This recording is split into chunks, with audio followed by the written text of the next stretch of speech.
টমেটোগুলো সংরক্ষণ করে রেখে দিব, তাই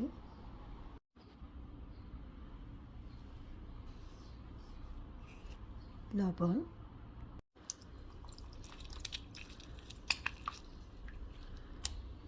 লেবু রস দিয়ে আধা ঘন্টার জন্য ভিজিয়ে রেখে দেব।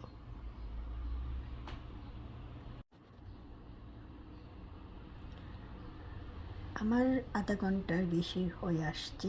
এখন আমি পানি ঝরিয়ে খুব ভালো করে মুছে কেটে সংরক্ষণ করে রেখে দেব।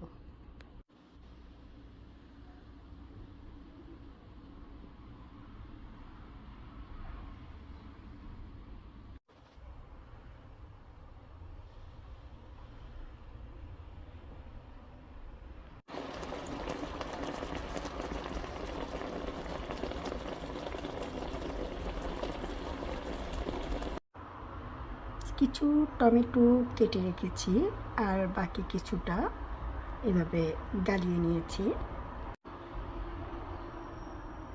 এই গালানো টমেটোটা মাছ, মাংস, টমেটোর চাটনি, টমেটোর টক সব কিছুর সাথে খাওয়া যাবে।